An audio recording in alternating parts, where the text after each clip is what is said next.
I think मुझे लगता है कि अगर वो वाली फीलिंग आ रही है कि वो लोग एक्टिंग अच्छा करते हैं तो वो सही फीलिंग है।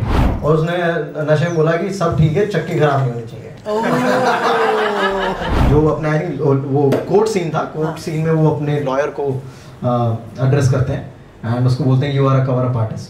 सो बहुत ही स्ट्रांगली बोलते हैं Al Pacino, you are a cover up artist, ऐसा कुछ बहुत स्ट्रांगली बोलते हैं। और मैंने ट्राई किया वो, बट मैं बोर हो जाता हूँ। वो सेम वेट उठा उठा के हैवी होता है वो, तो वो काफी बात लग जाती है उसमें।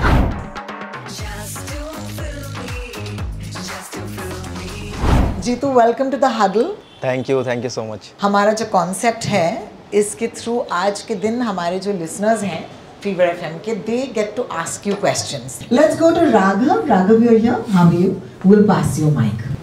हाय सर, मैं भी इंजीनियरिंग छोड़ के आया हूँ, फिल्म मेकिंग कर रहा हूँ और वहाँ पर मैं भी अपने ड्रामा क्लब में था, उसकी टी शर्ट पहन के आया हूँ। अरे वाह, क्या नाम था ड्रामा क्लब का? अदा ड्रामेटिक्स। कौन से कॉलेज में? मणिपाल। तो मेरा सवाल है कि now that you have all the experience, ऐसा कुछ आप करंट स्टूडेंट्स को, चाहे वो इंजीनियरिंग स्टूडेंट्स हैं या इंजीनियरिंग में जो एक्टिंग स्टूडेंट्स हैं, उनको कुछ बताना चाहेंगे? Any advice whether it's acting related? की तब लगता था कि यार तब तो हम तो अच्छी एक्टिंग कर रहे हैं, बट अब सोचे लगता है वो टेक्निक अब बेटर हो सकती है। आई थिंक मुझे लगता है कि अगर वो वाली फीलिंग आ रही है कि वो लोग एक्टिंग अच्छा करते हैं तो वो सही फीलिंग है। मतलब वो मत जाने देना कभी भी, क्योंकि वो अच्छा ही कर रहे होते हैं। तो क्योंकि एक्टिंग बहुत सब्जेक्टिव है, या मतलब ये जो क्रिएटिव फील्ड है बहुत सब्जेक्टिव है। हम लोग आर्टिस्ट हैं, कुछ भी क्रिएट करते हैं, वो कुछ लोगों को पसंद आएगा, कुछ लोगों को नहीं पसंद आएगा। खुद को मज़ा आना बहुत ज़रूरी है। एंड मुझे लगता है कि जो क्योंकि मैं भी ट्रेंड एक्टर नहीं हूँ, तो मेरे भी जो सारे एक्सपीरियंसेस हैं एक्टिंग कैसे होती हैं, तो उस टाइम पे जितनी भी वर्कशॉप्स होती थी, उनमें जो एक्सरसाइजेज होती थी वो ही मैं रिपीट करने की कोशिश करता हूँ, वो ही प्रोसेस फॉलो करने की कोशिश करता हूँ। जब भी मुझे कोई भी नई चीज़ आती है तो मैं फ्रेश पर्सपेक्टिव से जाता हूँ, मैं अपने आप को ज़ीरो करता हूँ और मैं याद करता हूँ कि हाँ, मतलब हम लोगों ने कैसे उस टाइम पे प्ले की प्रैक्टिस स्टार्ट की थी, या कैसे हम लोगों ने लाइन्स रीडिंग की थी। तो वही चीज़ें हेल्प करती हैं। एंड बाकी मुझे लगता है कि एक्सपीरियंसेस के साथ साथ तुम अपने आप चीज़ें तुम्हें पता लगेंगी। तो क्योंकि अपन एक्टिंग करते हैं, उसके बीच में बहुत सारी लाइफ अब हमारे साथ घटती है, तो वो एक्सपीरियंस अपने पास आते हैं और तुम इमोशंस को, जिस इमोशन को एक लेवल पे समझते थे 15 साल की उम्र में, आज तुमने कुछ लाइफ जी ली और हद तक ज़्यादा समझ पाते हो जब तुम्हारी एज हो जाती है। तो वो अपने आप आएगा। जब मैंने पहला अपना स्केच किया, जब वो एडिट हो रहा था, तो एडिटर ने मुझे बुलाया, उसने मुझे वो दिखाया कि देखिए क्या चल रहा है। तो मैंने देखा और मुझे लगा कि क्या चल रहा है, सब अच्छा तो है, ठीक है। ही वाज लाइक कि 1 सेकंड पहले शॉट है, वो तेरा एकदम क्लीन है, मतलब उसमें स्वेट नहीं है। और जब तेरा 1 सेकंड बाद ही जब मैं उसके कट से तेरे ऊपर आता हूँ, तो तेरे ऊपर बहुत स्वेट है, तो मैं कैसे काटूँ इसको? तो मैंने बोला कि तो इसमें मेरी क्या गलती? उसने बोला कि नहीं, ये जिस लेवल पे हम लोग काम कर रहे हैं, ये एक्टर को ही ध्यान रखना है कि कंटिन्यूटी मेंटेन हो। उसके बाल जैसे थे पिछले शॉट में, एटलीस्ट वो मेंटेन हो नेक्स्ट शॉट में। और कीप एंड मल रुमाल या टिश्यू रखो अपने साथ में, ताकि तुम वो मेंटेन कर सको कंटिन्यूटी। सो मुझे रियलाइज़ हुआ कि जो पूरी टीम तुम्हारे साथ होती है, उसका एक मकसद है। वो इट्स नॉट कि वो जस्ट है और वो ठीक है, उनका एक काम होता है, वो स्क्रीन पे चीज़ें कंटिन्यू रखते हैं और मतलब कंटिन्यूटी मेंटेन करते हैं। तो वो पहली चीज़ थी जो मैंने सीखी, जो शायद मैंने प्ले में नहीं सीखी थी, क्योंकि अब तक स्टेज प्लेस किए थे जहाँ पे हम लोग एक फ्लो में जाते हैं, 1 घंटे तक परफॉर्म करते हैं, हम लोग नहीं देखते कि क्या चेंजेस हो रहे हैं, और वो वर्क करता है ऑन स्टेज। जब तुम कैमरा पे आते हो तो कैमरा से बहुत मुश्किल हो जाता है कुछ भी चीज़ें छुपाना, इसलिए मतलब कुछ नकली भी करते हो तो तुम्हें वो पकड़े जाते हो। इमोशन भी तुम्हारा नकली आएगा, तो कैमरा पे छुपाना बड़ा मुश्किल है, ठीक है। तो दोनों लर्निंग्स बहुत अलग हैं, एंड दोनों का तुम अप्रोच मतलब डिफरेंट होती हैं जब तुम करने जाओगे।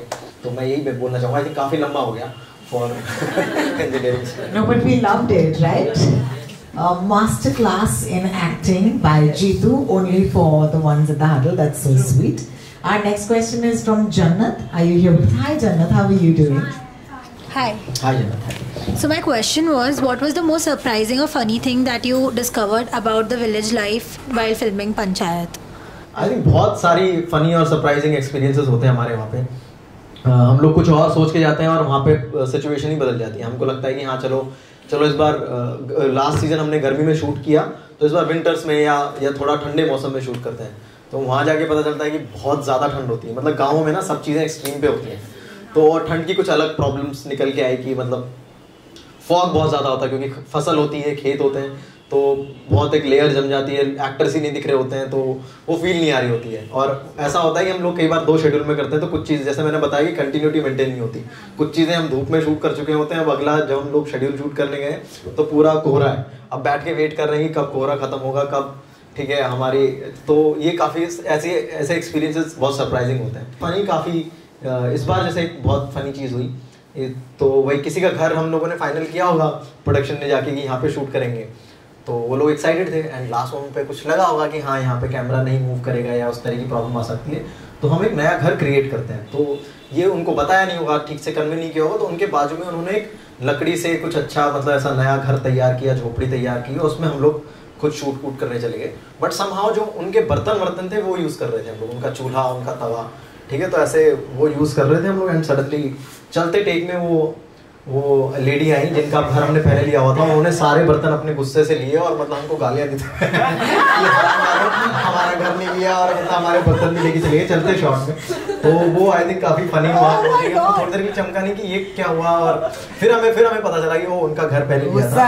हाँ, और मेरा घर नहीं दिखा रहे हो एक तो तुम लोग, और ऊपर से ये चीज़ें कर रहे हो, तो बड़ी फनी चीज़ें होती हैं एंड है मतलब काफ़ी सरप्राइजिंग। ऐसे जब खासकर जो गांव वालों के साथ जो एक्सपीरियंसेस होते हैं वो होते हैं बड़े फनी। तो आई थिंक जो सीज़न 1 में बहुत फनी एक सीन था, एक जो भूथा पेड़ वाला एपिसोड है, और ये लोग घर घर जाके पूछते हैं कि आपने कहीं भूत देखा क्या।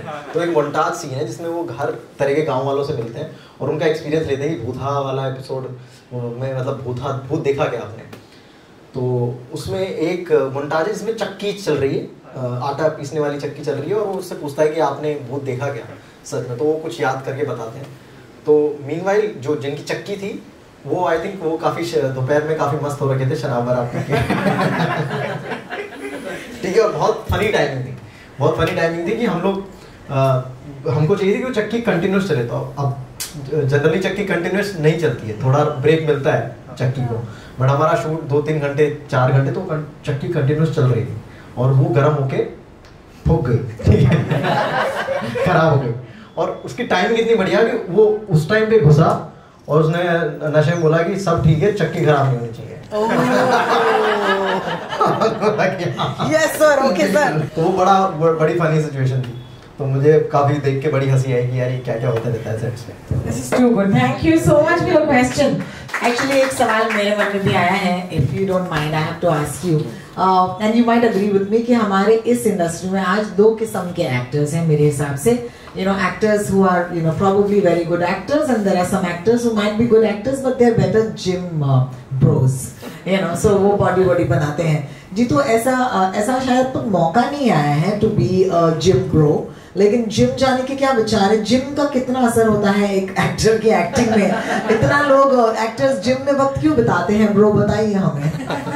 आई थिंक वो सवाल मैं जनरली जो मेरे जिम फ्रेंड्स हैं उनसे मैं करता नहीं हूँ कि ऐसा क्या है, बट आई फील मतलब it's good to be fit. और अगर आप मतलब जिम जा रहे हैं और रेगुलरली जा रहे हैं तो वो फिट होने में कोई बुराई नहीं है, बट अगर आपको कैरेक्टर वैसा डिमांड करे, क्योंकि उस तरह के लोग एग्जिस्ट करते हैं जो उस तरह की फिटनेस होते हैं और जिन लोगों की, और तो अगर स्क्रीन पे वैसे कैरेक्टर्स चाहिए और मेरे डायरेक्टर साहब को कभी वैसे कैरेक्टर चाहिए होंगे तो मैं बिल्कुल वो करना चाहूँगा, और उस तरह के रोल्स भी मैं करना चाहूँगा, और उस तरह की जिमिंग में मैं करना चाहूँगा। लेकिन वरना नहीं करना चाहेंगे। वरना नहीं, मतलब मुझे लगता है, मुझे पर्सनली फील होता है कि हाँ उतनी ज़रूरत नहीं है। मैं स्पोर्ट्स करके या योगा करके या बाकी चीज़ें करके अपने आप की वो जो फिजिकल एक्टिविटी जो ज़रूरी होती है वो मैं मैनेज कर लेता हूँ। तो जिम वो पर्सनल टेस्ट है, मैं बहुत थोड़ा मैंने ट्राई किया बट मैं बोर हो जाता हूँ, वो सेम वेट उठा के हैवी होता है वो, तो वो काफ़ी बात लग जाती है उसमें तो वो मैं काम करता हूँ। Love him, yeah. He's so cute. We love it. So real, yeah. I love it.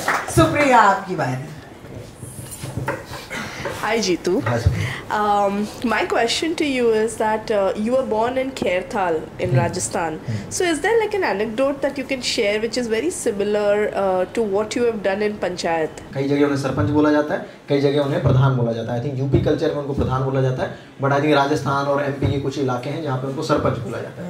तो वो चीज़ें काफ़ी फेमिलियर हैं जो जब मैंने पहली बार स्क्रिप्ट पढ़ा, एंड खासकर जो प्रधान जी का ट्रैक है, प्रधान जी और मंजू देवी का ट्रैक है, वो वाली चीज़ें मैंने देखी हुई हैं अपने आसपास कि किस तरह क्योंकि जनरली होता है कि कुछ सीट्स रिजर्व होती हैं फॉर लेडीज़, तो वहाँ पे लेडी ही खड़ी हो सकती है इलेक्शन में। तो और कई बार ऐसा होता है कि हाँ मतलब शायद लेडी इंटरेस्टेड भी नहीं होती इलेक्शन लड़ने में, क्योंकि वो अपने घर में इतनी बिजी होती हैं, जो भी सीन होता है। तो जस्ट बिकॉज उस जगह से कोई कैंडिडेट नहीं मिलता तो किसी भी लेडी को खड़ा कर दिया जाता है, एंड उनका सारा काम जो उनके हस्बैंड है वो देख रहे होते हैं। बट मैंने एक्चुअली एग्जैक्टली जो ट्रैक है वो एक्सपीरियंस किया है कि मेरे परिवार में कि ऐसा हुआ, एंड समहाउ शुरू में बहुत रिलक्टेंट थी वो लेडी, एंड जब फाइनली जब वो इन्वॉल्व हुई उस काम में तो फिर वो पूरी तरह से इन्वॉल्व होती हैं, फिर वो पूरी रिस्पॉन्सिबिलिटी लेती हैं, फिर उनको हर चीज़ें हर्ट करती हैं कि उन्होंने कोई डिसीजन लिया वो क्यों टाइम पे नहीं हुआ, और वो डांटती हैं, धमकाती हैं और वो काम सॉल्व करवाती हैं। तो वो जो पूरा मंजू देवी का ट्रैक है और वो प्रधान जी का जो ट्रैक है वो मैंने काफ़ी क्लोजली एक्सपीरियंस किया है इन नगर पालिका इन Khairthal. Thank you so much for your question. I do want to ask you, 3 seasons now working alongside Neena Ji. Yeah. Okay? And Neena Ji, I must say in the opening episode of Panchayat season 3, एक साड़ी उनके opening shot में उन्होंने पहनी है। हमें तो नीना जी बेहद पसंद है, लेकिन आपका रिश्ता इन दोनों लेजेंड्स के साथ जो है वो कैसे इवॉल्व हुआ है, नीना जी एज वेल एज रघुवीर जी? आई थिंक कोई सवाल ही नहीं है, मतलब दोनों इतने प्यारे लोग हैं और मतलब तुम मतलब इन दी एंड प्यार में पड़ ही जाओगे उन दोनों को। दोनों को जब भी ऑन स्क्रीन देखोगे या उनसे मिलोगे तो उन लोगों के साथ काम करने में बहुत मज़ा आता है, एंड कहीं ना कहीं दोनों इंस्पिरेशन रहे हैं एक्टिंग का, और उनकी एक्टिंग देख के हम लोग बड़े हुए। ऑल्दो अभी वो लोग जस्ट मुझसे 3-4 साल छोटे ही हैं, यंग ही हैं, तो बट मैंने बहुत इन्जॉय की उनकी हमेशा दोनों की एक्टिंग। तो ये कहीं ना कहीं बहुत मैं एक्साइटेड था जब सीजन 1 में पता चला कि प्रधान एंड जो प्रधान पति का रोल है वो मंजू देवी एंड जो प्रधान जी का कैरेक्टर है वो रघु सर एंड नीना जी करने वाले हैं। तो मैं बहुत एक्साइटेड था दोनों के साथ काम करने में, एंड उतना ही मज़ा आया। आई थिंक नीना जी के साथ मैंने 3 सीजन पंचायत के कर चुका हूँ, एंड शुभमंगल ज़्यादा सावधान में मेरी वो माँ बनी थी। तो शी इज़ वेरी ऑनेस्ट, तो वो ऑनेस्टी उनकी बहुत पसंद आती है वो है। एंड रघु सर के पास तो बहुत सारे एक्सपीरियंसेस हैं।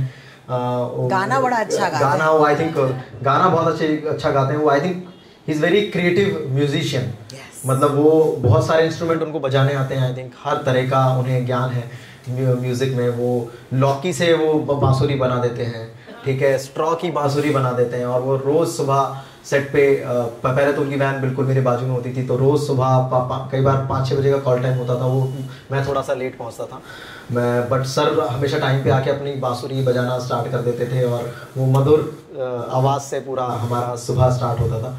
तो एंड जब भी सेट पे जाते थे ही इज़ वेरी एनर्जेटिक। हम लोग जो भी यंग लड़के हैं या और लड़कियां जो हैं वहाँ पे जो यंग एक्टर्स हैं वो उनको काफ़ी धूप और वो सबसे परेशान हो रहे होते हैं, या ठीक है अपने अपने हिसाब से अपनी अपनी छाया ढूंढ रहे होते हैं, बट रघु सर बहुत किसी पेड़ को नीचे जाके बैठ जाएंगे और मतलब चिल करेंगे, बहुत चिल करेंगे। तो बहुत सारी चीज़ें सीखने को मिलती दोनों लोगों से। Last 2 questions, I believe one is of course by Sparsh. Hi Sparsh, go for it.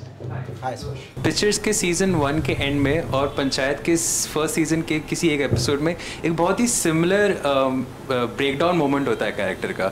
Both सचिव एंड जीतू भैया जो मतलब बहुत सीधे साधे लोग होते हैं, they have been pushed to the edge and उनकी सनकती है फिर, and then they go and wreck stuff. तो when you play 2 very similar character arcs in different shows, how do you as an actor try to make it different, or do you just focus on following what the story is without worrying about how am I repeating myself? I think हाँ, जो तुमने दूसरी बात बोली है वो ही है reason.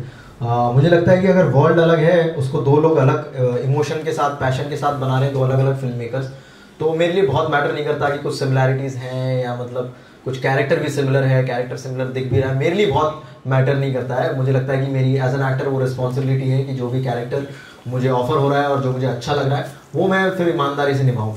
And दोनों ही मज़ेदार हैं। आई थिंक पिक्चर्स में वैसा होता है कि वो थ्रू आउट हम उस कैरेक्टर को शांत देखते हैं, मतलब वो पूरे सीन में मतलब पूरे सीजन में कभी कुछ बोलता नहीं किसी को, ठीक है, चुप ही रहता है, एंड देन फाइनली अनएक्सपेक्टेडली वो सरप्राइज की तरह आता है और वो वहाँ पे फटता है।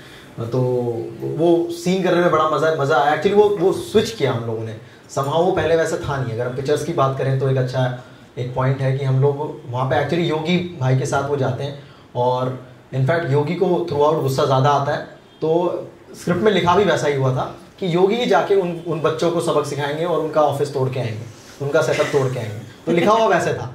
बट करते, क्योंकि उस टाइम पे सब हम पूरे सीजन से एक साथ नहीं लिखते थे, हम लोग एपिसोडिक लिखते थे कि अच्छा हम लोग ये सोचते थे कि एपिसोड कितना चलेगा, तो उस हिसाब से हम लोग देखते चलेगा तो भाई अगला बनाएंगे, पैसे आएंगे तो, नहीं तो नहीं बनाएंगे, ठीक है, नहीं तो तीसरे को ही हम फिनाले बोल देंगे, या फिर जब पैसे आएंगे एक साल बाद तो उसका 4th एपिसोड आएगा। तो उस तरीके से काम होते थे। तो उस टाइम पे थैंकफुली वो पिक्चर्स सबको पसंद आ रहे थे, तो हम लोग बनाए जा रहे थे।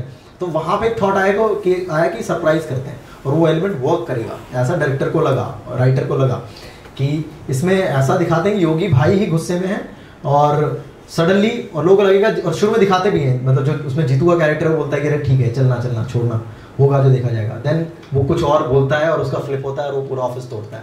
तो वो प्लान एक्चुअली योगी भैया के साथ ही था, बट इट हैपन कि अच्छा जीतू को ये रखते हैं तो मज़ेदार आएगा। तो आई थिंक वैसे वो चीज़ें शूटिंग, तो it was interesting at that time. That's a great question, Sparsh. Thank you so much. Our last question is by Shivam. Hi Shivam, are you here? Hi, how are you? Hello. Hello. मैं आपसे खुद को बहुत जुड़ा हुआ महसूस करता हूँ, क्योंकि आपके बारे में काफ़ी सुनते हुए बड़ा हुआ हूँ और अभी सुनता भी हूँ, क्योंकि मेरे बड़े भाई साहब आप, बट अपन सेम एज के हैं। तो मेरे जो बड़े भैया हैं वो आपके काम के काफ़ी बड़े प्रशंसक हैं, और आप अभी मेरे बैचमेट्स के एलुमनाई सीनियर हैं जो अभी आईआईटी खड़गपुर में पढ़ाई कर रहे हैं। तो ये जानना चाहूँगा मैं आपके शुरुआती दिनों के कि मुन्ना जज्बाती और पंचायत में एज अ मतलब इस दोनों जर्नी के बीच का जो गैप है, उसमें एज अ एक्टर और एज अ पर्सन आपके थॉट प्रोसेस में क्या चेंज आया, और आईआईटी खड़गपुर का एक अहम हिस्सा जो आपके दिल के काफ़ी करीब है, जो आरके हॉल है, तो उससे जुड़ा हुआ कुछ देखिए सिर्फ एक सवाल, हाँ, तो आप अभी चूज करेंगे। वो पहला वाला सवाल भी बहुत अच्छा था, लेकिन ये दूसरा वाला जो सवाल है आरके हॉल की कुछ यादें, वो I think we'd love to know. या पहला इंसिडेंट बताता हूँ। मैं नए थे हम लोग हॉस्टल में, तो कल्चर ये था कि वहाँ पे रैगिंग हटाने के लिए एक नया सिस्टम बनाया हुआ था आईआईटी खड़गपुर में, विच इज़ की फर्स्ट ईयर सीनियर हॉल में जाएंगे, फर्स्ट ईयर को के लिए अलग से हॉस्टल होगा, और वो सेकंड ईयर में हॉस्टल जाएंगे। तो सेकंड ईयर में बच्चे इवॉल्व हो जाते हैं, एक्सपीरियंस हो जाते हैं, तो वो लोग रैगिंग होगी नहीं उनकी। तो ये थॉट प्रोसेस था, बट ऐसा हुआ नहीं, क्योंकि सीनियर से तो उनकी सेकंड ईयर में रैगिंग होती है।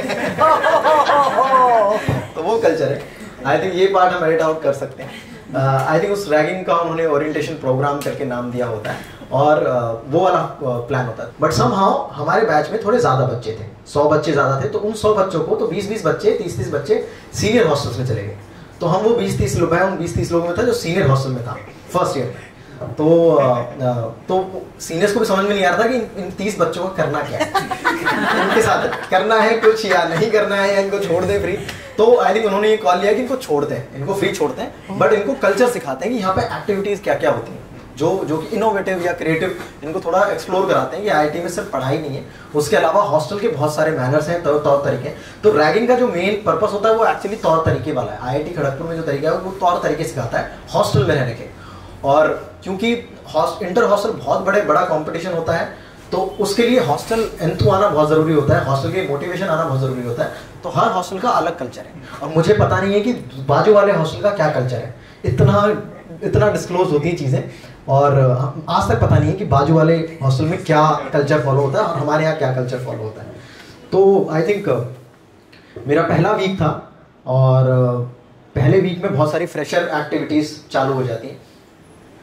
तो मैं पहले दिन क्लास में गया, मुझे समझ में आया कि यहाँ पे इंग्लिश में लेक्चर चालू है और मुझे इंग्लिश समझ में नहीं आ रही है।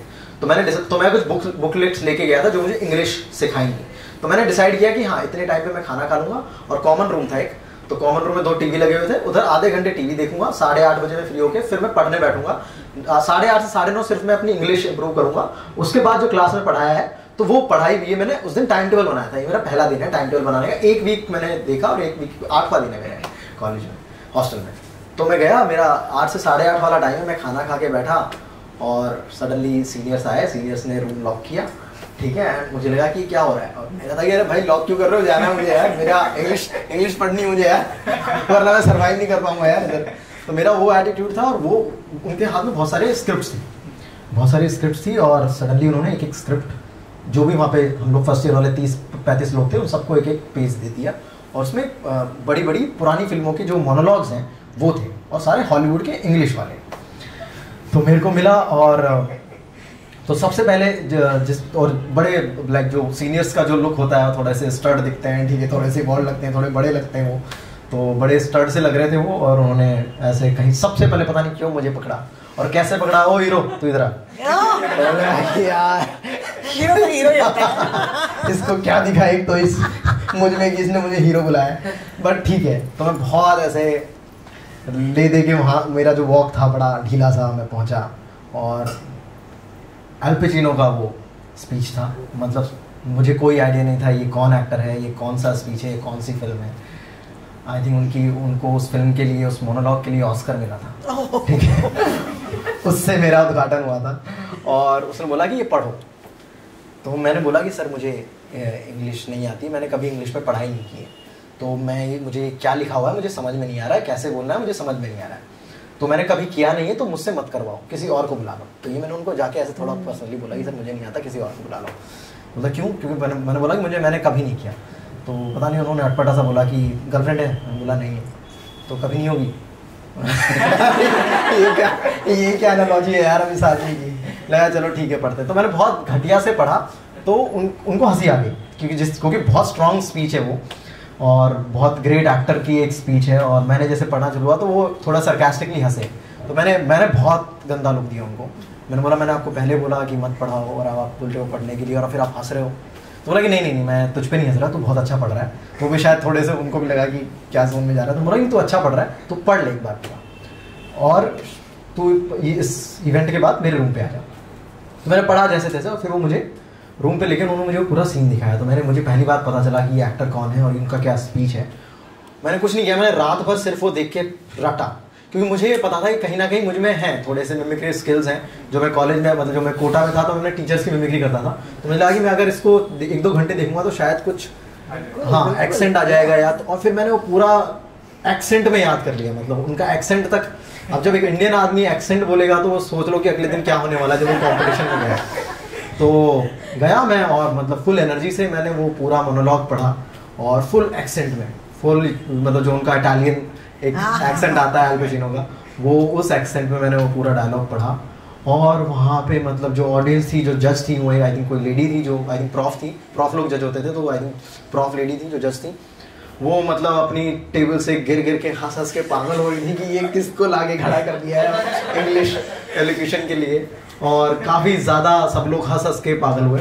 एक लाइन हो जानी चाहिए, एक लाइन याद है उस मोनोलॉग की?